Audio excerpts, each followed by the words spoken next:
Michael Jackson. From the peak of fame to loneliness. A life that teaches us so much. Have you ever wondered, can a person who is loved by the entire world actually be happy from within? A person whose every move makes millions crazy, whose name can fill stadiums, whose voice is recognized across generations, can that person still feel lonely? The life of Michael Jackson may be one of the deepest answers to this question. He was not just a singer. He was an artist who changed music, dance, and the world of entertainment forever. But behind the dazzling lights was another story.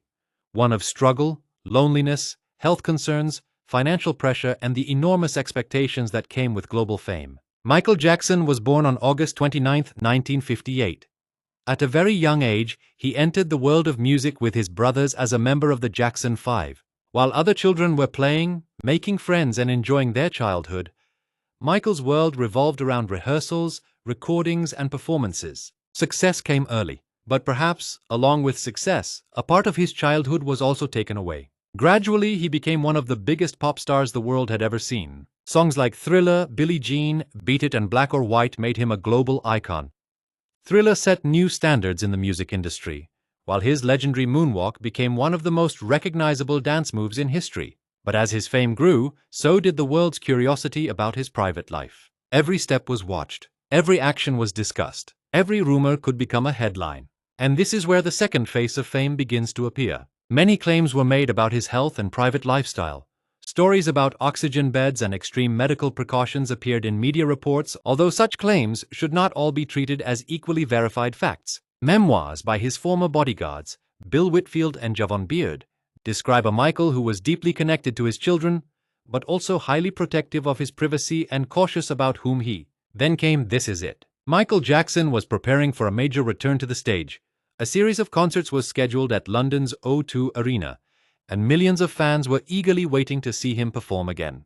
But behind that comeback was enormous pressure.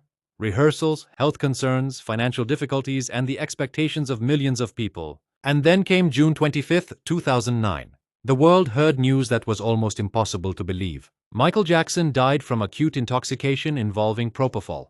His personal physician, Dr. Conrad Murray, was later convicted of involuntary manslaughter. The man the world was waiting to see return to the stage would never return. But his story did not end there. His music is still heard today. His moonwalk is still imitated.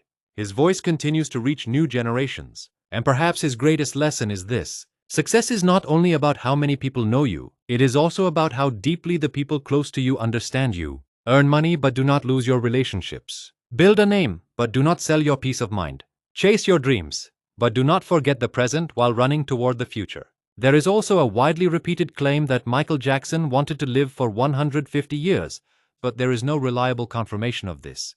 Still, his life teaches us something undeniable. We cannot decide how long life will be, but we can decide how meaningful it will be. So if you love someone, tell them today. If you need to forgive someone, do it today. If you have a dream, take the first step today. If your family is beside you, spend time with them today. Because the tomorrow we keep waiting for is not guaranteed to everyone. Remember, we may not control how long we live, but we can certainly decide how meaningfully we live. Jeevan Mantra, and do not try to make your life merely successful. Make it meaningful.